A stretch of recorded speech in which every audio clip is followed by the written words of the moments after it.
सभी आंगनबाड़ी सेविका सहायिका मिनी बहनों का आज शाम की खबरों में स्वागत है। बहनों, अब से आपको 6 बजे ही शाम की खबरें मिल जाएंगी। तो बढ़ते हैं आज के इस वीडियो की तरफ। सबसे पहले तो ये बता देते हैं कि आंगनबाड़ी केंद्रों के लिए जो स्थानीय परिस्थितियां जहां पर भी जैसी होंगी उसी के अकॉर्डिंग ये 13 तरह का अवकाश मिलता है, यानी 13 दिन का अवकाश स्वीकृत किया जाता है। जो कि ये लेटर आप देख रहे हैं मध्य प्रदेश राज्य के छतरपुर जिले से कलेक्टर महोदय का जारी किया गया है और यह 5/1/2023 को जारी किया गया, यानी अभी अभी 5 जनवरी को लेटर निकाला गया है कलेक्टर महोदय छतरपुर की तरफ से, जिसमें लिखा गया है, आप देख सकते हैं कि 22/1/2015 का जो एक ऑर्डर होगा एमपी में, उसी के आधार पर ही आपको आंगनबाड़ी केंद्र के लिए नियमानुसार दिनांकों को स्थानीय परिस्थितियों के अनुसार ही 13 दिवस का अवकाश स्वीकृत किया जाता है। जैसा कि अगर आप देखें तो 18 फरवरी 2023 में शनिवार के दिन महाशिवरात्रि का स्थानीय परिस्थितियों के अकॉर्डिंग वाला अवकाश स्वीकृत होता है। तो आप देखिएगा, मैं सभी तरह के बता रहा हूं जिनमें कि जनवरी में आपको किसी भी तरह का स्थानीय परिस्थितियों के आधार का अवकाश देखने को नहीं मिलता। फिर मिलता है मार्च में 8 मार्च को बुधवार के दिन होली का उत्सव। फिर मिलता है 30 मार्च को गुरुवार के दिन श्री रामनवमी का उत्सव। फिर मिलता है 22 अप्रैल 2023 शनिवार के दिन ईद उल फितर एवं अक्षय तृतीया का। फिर मिलता है 29 जुलाई शनिवार को मुहर्रम यानी ताजिया का। फिर मिलता है 30 अगस्त 2023 में ही ये सभी अवकाश हैं बुधवार के दिन रक्षाबंधन का। फिर मिलता है 7 सितंबर को गुरुवार के दिन श्री कृष्ण जन्माष्टमी का। फिर 18 सितंबर को सोमवार के दिन हरितालिका तीज का। फिर 24 अक्टूबर को मंगलवार को दशहरा का। फिर 1 नवंबर 2023 को बुधवार को जो है करवा चौथ का। फिर 15 नवंबर 2023 में बुधवार को भाई दूज का, जो कि दीपावली भी उसी के अकॉर्डिंग इन्होंने लिख ली है। बाकी 27 नवंबर 2023 सोमवार को, जो कि गुरु नानक देव जयंती का। फिर है 25 दिसंबर, जिसको आप सब जानते हैं सोमवार को क्रिसमस डे के नाम से। तो अब देखिए क्रिसमस डे 25 दिसंबर। तो ये सभी 13 तरह के जो अवकाश बताए हैं ये मध्य प्रदेश के छतरपुर जिले के हैं और ये आपके आंगनबाड़ी केंद्रों के अनुसार दिनांकों को इन्हीं तरीकों में स्थानीय जैसी भी परिस्थितियां होंगी उसके अकॉर्डिंग ही आपको दिए जा सकते हैं। अब चलते हैं आगे, कुछ अन्य जानकारी भी आपको बताते हैं। नूरुल एनुल निसा बहन बहराइच से, जिनके द्वारा डीपीओ महोदय बहराइच के उनका 10 तारीख का एक लेटर भेजा गया। भाइयों बहनों, मैंने आपको कुछ दिन पहले ही बताया था कि आपको जो मोबाइल में डाटा का पैसा है, पहले जो महीना के हिसाब से 200 रुपया दे होता था, वो अब बदल करके सालाना के हिसाब से कर दिया गया और वो भी 2000। समझ रहे ना, यहां पर इसमें 400 रुपए का आंगनबाड़ी बहनों का लॉस हुआ है। वो कैसे हुआ है? क्योंकि साल में 12 महीने होते हैं और 12 महीनों को अगर आप 200 से गुणा करेंगे तो कितना हो जाएगा? तो 2400 रुपया हो जाएगा। तो लेकिन आपको पूरे साल का मात्र 2000 रुपया देने का ये ऑर्डर था, तो 400 का ऐसे नुकसान हो गया बहनों का। लेकिन अब ये सालाना के हिसाब से मिलेगा और इसके बारे में निदेशालय से जारी वाला आदेश हमने कुछ दिन पहले ही आप सबको बता दिया था। उसी के अकॉर्डिंग आपके जो डीपीओ महोदय हैं बहराइच जिले के, उन्होंने 10 जनवरी को अपने जिले में भी अपनी सभी सीडीपीओ लोगों को यह लेटर भेज दिया है और इसके बारे में अवगत करा दिया कि अब जो है यहां पर पहले का जो था, जो कि अगर आप देखें कि माह अप्रैल से जुलाई का, वो धनराशि 200 रुपया प्रति माह की दर से भुगतान करने का ऑर्डर था। बाकी फिर बात करते हैं हम आपकी जो है माह फिर अगस्त 2022 से, तो अगस्त 2022 से जुलाई 2023 तक का जो पैसा होगा पूरे साल का, वो 2000 की धनराशि उसके लिए निर्गत की जाएगी। और बाकी जो भी नियम कायदे जो भी था वो सब पहले भी आपको हमने बता रखा है। बाकी जो आपका अप्रैल जो है से लेकर के जुलाई 2022 वाला, उसके लिए भुगतान करने के लिए ऑर्डर दिया गया। तो अभी पैसा देखो धीरे धीरे करके बहनों का वहां पर पहुंचेगा तो खुद ही पता चलेगा। अब देखिए, प्रभावती देवी बहन है, आजमगढ़ से आती हैं और यहां से उन्होंने एक लेटर भेजा। विशाल भारद्वाज जिलाधिकारी हैं आजमगढ़ के, उनके स्तर से ये 10 जनवरी को आदेश जारी किया गया कि वहां पर अगर आप देखें तो आपका जो है छुट्टियों से रिलेटेड मैटर है, लेकिन यहां पर आंगनबाड़ी केंद्रों का कहीं पर भी हमें जिक्र नहीं दिखाई देता। तो आंगनबाड़ी बहनों, ये लेटर आपके लिए यहां पर नहीं है। आगे देखिएगा, ये है शैल कुमारी बहन आजमगढ़ से। इन्होंने लिखा, भैया जी गुड मॉर्निंग, आपको जो है बताने के लिए धन्यवाद। भैया जी आपको भगवान खूब तरक्की करें ताकि दुश्मन देख करके जले।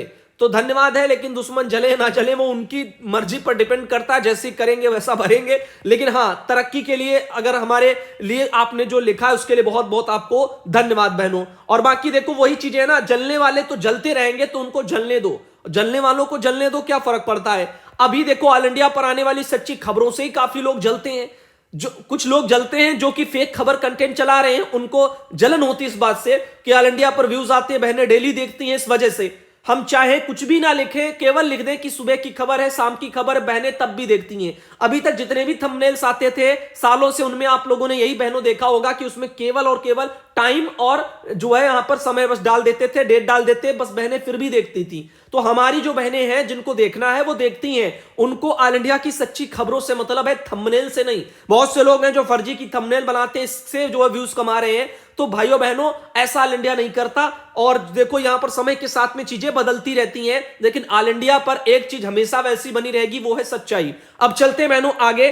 देखिएगा, कलेक्टर महोदय हैं जो कि धार जिले के हैं, मध्य प्रदेश में ही धार जिला पड़ता है। और 11 तारीख को ये लेटर कल उन्होंने जारी किया है। प्रियंका मिश्रा है कलेक्टर मध्य प्रदेश के धार जिले में। उन्होंने आदेश दिया है कि यहां पर जो है अत्यधिक ठंड और शीतलहर के कारण जो यहां पर आंगनबाड़ी केंद्रों में बच्चों के आने का समय 10 बजे से 1 बजे तक निर्धारित किया जाता है। आंगनबाड़ी और सहायिका और मिनी बहनें, इनको समय जो है 9 बजे से 4 बजे तक आंगनबाड़ी केंद्र का संचालन करेंगी। तो बहनों को 9 बजे से 4 बजे रहना है, लेकिन बच्चों को 10 बजे से 1 बजे बुलाने के लिए यहां पर लिखा गया है फिलहाल के लिए। आगे देखिएगा, ये एक जो लेटर है जो कि जिला कार्यक्रम अधिकारी सोनभद्र के हैं, 7 तारीख का लेटर है डीपीओ महोदय का, जिसमें कि अगर आप देखें तो यहां पर लिखा गया है, आप समस्त को निर्देशित किया जाता है कि अपने परियोजना के अंतर्गत समस्त आंगनबाड़ी को निर्देशित कर दें कि 10 जनवरी से दिनांक 20 जनवरी तक केंद्र की समस्त पंजिकाएं, अभिलेख, इनको अद्यतन करके केंद्र पर उपस्थित रखेंगी। अत्यंत महत्वपूर्ण कार्य है, किसी भी प्रकार की लापरवाही गंभीरता से लिया जाएगा।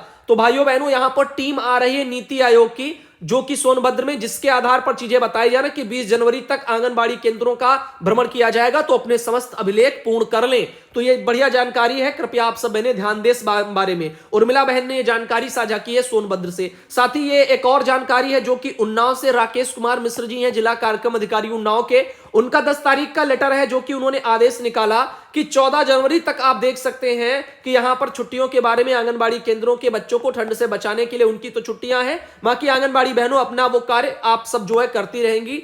और आगे देखिएगा, एक लेटर जो कि ये ज्ञानमती बहन है, उन्नाव से आती थी, जिन्होंने भेजा था। और इनके अलावा लीला बहन है, बांदा से आती हैं। और नरैनी से जो है परियोजना से एक लेटर जारी हुआ है सीडीपीओ महोदय का, जिन्होंने यहां पर लिखा है कि आंगनबाड़ी कार्यकर्ती द्वारा 1 माह का पोषाहार प्राप्त होने के उपरांत भी वितरण नहीं किया जाता है, और पुनः अगले माह का पोषाहार प्राप्त होने के बाद एक साथ 2 माह के पोषाहार का वितरण किया जाता है। और जानकारी मिलने पर यह बताया जाता है कि पोषाहार लाभार्थी की तुलना में कम आता है, इसीलिए ऐसा किया जाता है। जबकि विगत कई माह से कार्यालय द्वारा 1 माह में औसतन 2 बार पोषाहार प्राप्त कराया जा रहा है। साथ ही पोषाहार प्राप्ति के पश्चात 1 सप्ताह के अंदर अंदर वितरित न करना निर्देशों का घोर जो है उल्लंघन है, जिसके लिए आपका विभागीय कार्रवाई आपके ऊपर की जा सकती है। समस्त आंगनबाड़ी को निर्देश किया जाता है कि पोषाहार प्राप्ति के 1 सप्ताह के भीतर वितरण करना सुनिश्चित करें। यदि किसी भी केंद्र में पोषाहार 1 सप्ताह से अधिक समय तक भंडारित पाया जाता है, तो लाभार्थियों को अनुपूरक पुष्टाहार से वंचित रखने के अपराध में आपके विरुद्ध कठोर कार्रवाई सुनिश्चित की जाएगी।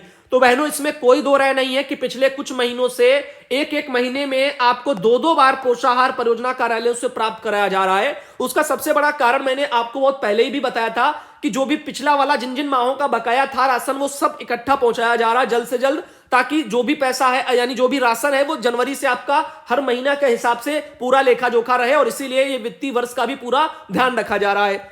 जनवरी, फरवरी, मार्च का नई डीआई आएगी तिमाही का, उसके अकॉर्डिंग चीजें आएंगी। तो पुराना वाला सब जल्दी जल्दी पहुंचाया जा रहा है। तो 1 माह में 2 बार आपको देखने को जरूर मिला होगा। और जो वितरण करती हैं बहनें, उनको भी पता है कि उन्होंने जिन्होंने किया होगा उनको पता है कि 1 माह में 2 बार उन्होंने राशन बांटा है, पिछले महीनों का भी बांटा गया है। तो ये चीजें सही है। अब इनमें रोक करके किसी को नहीं रखना है। वितरण आपको रिसीविंग हो जाए पोषाहार की, तो आप उसको कोशिश करें कि 2 दिन में भी बांट दें, ज्यादा बेटर रहेगा। 1-2 दिन में बांट देना चाहिए। तो उसको आप अपना वितरण कर दें धीरे धीरे करके, जैसा कि आपके वहां समूह वाले डिपेंड करते हैं, क्योंकि समूह वालों का भी साथ होना जरूरी होता है। तो वो भी अगर रहेंगे वितरण में तो आपको भी सहयोग होगा। तो इस तरह से चीजें हैं, तो यहां पर अपना देख लेना अपने हिसाब से, क्योंकि इन चीजों में लापरवाही नहीं करना। आगे देखिएगा यहां पर ये है उन्नाव से डीपीओ महोदय राकेश कुमार मिश्र जी, उनका लेटर मैंने अभी अभी आपको दिखाया 14 तारीख तक आंगनबाड़ी केंद्रों के बच्चों की छुट्टियों के बारे में था। प्रेमलता बहन है, आगरा से आती हैं और 5 मास से वितरित ना हुआ पुष्टाहार। एक देखिएगा ऐसा आर्टिकल हमारे पास हाल ही फिलहाल में आया था, अगर आप देखें तो यहां पर लिखा गया बेईमानों का आहार पुष्टाहार बना किसका, बेईमानों का आहार, ऐसे लेख यहां पर निकाले गए हैं। तो क्यों ऐसा जो है कार्य करो कि इसकी वजह से जो है सभी बहनों की यहां पर बदनामी हो। आप देख सकते हैं लिखा है कि इन विकास खंडों की दी गई जिम्मेदारी अकोला, बाह, इत्मादपुर, फतेहाबाद, जैतपुर कला, खंदौली, पिनहाट, सैया, शमशाबाद और किरावली, और यहां पर जो कि अछनेरा ब्रैकेट में लिखा है, तो लिखा है पत्राचार तक सीमित रहे जिम्मेदार आंगनबाड़ी कार्यकर्ता इंतजार में, राष्ट्रीय ग्रामीण आजीविका मिशन प्रभारी को तो पता ही नहीं, और इनका अहंकार तो देखिए। आइए देखते हैं इसमें किसके बारे में बात है। लिखा है परियोजना निदेशक डीआरडीए व प्रभारी जो है एनआरएलएम राजकुमार लोधी पता नहीं किस अहंकार में है। जागरण ने शुक्रवार दोपहर बाद उनके कार्यालय में जाकर पुष्टाहार वितरण न होने पर सवाल किया तो भड़क गए, बोले कौन बता रहा है कि पुष्टाहार नहीं बंट रहा। सवाल दोहराया गया तो इसके लिए सुबह 10 बजे से 11 बजे आकर के मिलिए, बोले ये बोले। अब देखो इस तरह से चीजें हैं, ब्लैक वार जो है लाभार्थी देख सकते इस तरह से सब लिखे गए हैं, और देखिएगा किसका क्या कहना है। तो यहां पर जो आदिश मिश्रा जिला कार्यक्रम अधिकारी, इनका देखो क्या कहना है। इन्होंने कहा कि शहरी क्षेत्र के साथ ही 10 विकास खंडों में एनआरएलएम के माध्यम से पुष्टाहार तैयार करके वितरण होना था, लेकिन हो नहीं पा रहा है। इसके लिए संबंध में संबंधितों को अवगत कराया गया है। साथ ही ये सुनीता है धात्री जो कि है जो अंदेहापुर वगैरह से है। जुलाई का पुष्टाहार सितंबर में मिला था, इसके बाद नहीं मिला। आंगनबाड़ी कार्यकर्ती से कहा तो उसने बताया कि ऊपर से ही उपलब्ध नहीं हो पा रहा, तो हो सकता है ऊपर से ना आया हो। हेमलता बहन है जो कि यहां पर गर्भवती हैं, और ये जो है रामना शायद क्षेत्र पड़ता होगा वहां से। इन्होंने कहा कि 5 माह हो गए हैं पुष्टाहार नहीं मिला। पुष्टाहार लेने के लिए आंगनबाड़ी कार्यकर्ता के पास गई थी तो उसने जो है मना कर दिया, कहा कि अभी आया नहीं। साथ ही वर्षा है गर्भवती में है, और ये इन्होंने भी कहा कि इस अवस्था में पुष्टाहार की जरूरत होती है, उसी अवस्था में पुष्टाहार नहीं मिल रहा है। शिकायत भी की गई, आंगनबाड़ी कार्यकर्ता का कहना है कि ऊपर से ही नहीं आ रहा। तो हर कहीं पर यही कहना है कि ऊपर से नहीं आ रहा। तो इस बारे में जो है उच्चाधिकारी संज्ञान ले हमारे विभाग के, ताकि ऐसी जो विसंगतियां पैदा हो रही हैं समाज में निचले इन स्तरों पर, जहां पर इनका राशन मिलना चाहिए था समय पर, तो वो नहीं मिल पा रहा, जिसके लिए वो इस तरह से जो मीडिया के सामने जा रही हैं और इस तरह से जो भी बयान आ रहे हैं, इस बारे में मैं यही कहना चाहूंगा कि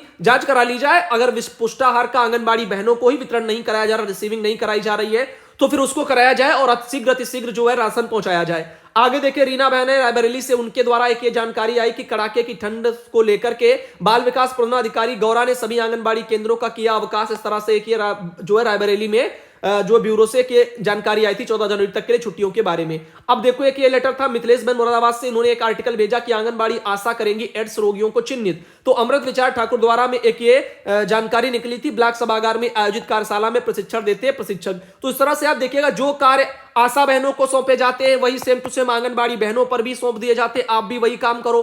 अब ये सब काम आंगनबाड़ी बहनें करें तो बताओ अपने आंगनबाड़ी के बच्चों को कब पढ़ाएं। आशा बहनों का तो काम है फील्ड में घूमना, और यानी अपने जो फील्ड के लोग हैं उनका ध्यान रखना और उनके लिए इस तरह के कामों को करना, लेकिन आंगनबाड़ी के पास तो अपनी खुद की जिम्मेदारी है बच्चों को प्री प्राइमरी की एजुकेशन देना। तो प्रथम दृष्टिया तो उनको वो भी करना है। अब बताओ वो ऐसे कामों को भी करें और अपने उन कामों को भी करें, तो एक साथ आखिर वो कितना बोझ अपने कंधों पर लेकर के चले, इस बारे में जरा सोचना चाहिए हमारी सरकार और विभाग को। आगे देखिएगा यह मासूम मानो कौशाम्बी से, इनके द्वारा राशन वितरण की फोटो, सुधा बहन सिद्धार्थनगर से वहां से एक फोटो, पूनम तिवारी बहन उन्नाव से उनके वहां से फोटो, और ये मुन्नी बहन शाहजहांपुर से उनके वहां से फोटो, ये है अलका सिंह बहन सीतापुर से। इन्होंने एक दुखद समाचार भेजा है। बहन ने कहा है कि हमारी मम्मी दरअसल एक्सपायर हो गई हैं, तो बड़े ही दुख के साथ सूचित करना पड़ रहा है। ये खबर मुझको आगे लगानी चाहिए थी, लेकिन जो है किसी कारणवश बहुत सारी फोटो आ जाती, बहुत सी न्यूज होती, जिस वजह से नहीं लग पाई। लेकिन उम्मीद है बहुत से भाई बहन वीडियो अभी भी देख रहे हैं, तो प्लीज अगर आप वीडियो देख रहे हैं तो इन बहन की जो है आत्मा की शांति के लिए आप कृपया कमेंट बॉक्स में एक बार ओम शांति जरूर लिखना, और अलका बहन को भगवान दुख सहन करने की शक्ति प्रदान करे। ये है अनीसा खातून बहन जालौन से आती, जिनके द्वारा एक फोटो भेजी गई, और ये तबस्सुम बहन है मैनपुरी से, जिन्होंने लिखा था कि हाँ भैया जी मेरा यूनिलर्न ऐप नहीं खुल रहा है। तो बहन हो सकता है कोई दिक्कत हो, आप सही से डालना ट्राई करना, हो सकता है खुल जाएगा। और अगर कुछ आईडी पासवर्ड वाला सिस्टम होगा तो परियोजना कार्यालय से ले लेना, बाकी आंगनबाड़ी केंद्रों के कोड से ही खुलता है, ये भी चीजें हैं। और अगर जो है आपके अंक कम पड़ते हैं 10 या 11 जो भी होते हैं उस अकॉर्डिंग 0 लगाओ, अन्यथा अगर पूरे पूरे हैं अंक तो 0 लगाने की जरूरत नहीं है, तो 0 हटा करके भी देख लेना। सर्वेश कुमारी बहन पीलीभीत से उनके द्वारा वहां से ये फोटो भेजी गई, और ये है अफसाना बहन बहराइच से, उनके वहां से फोटो भेजी गई। ये रिजवाना बेगम बहन फतेहपुर से, उनके वहां से फोटो आई, और ये विनीता बहन इटावा से, उनके वहां से फोटो आई। तो आज का जो वीडियो है भाइयों बहनों उसको हम यहीं तक रखेंगे और अगले वीडियो में आप सबको मिलेंगे। धन्यवाद।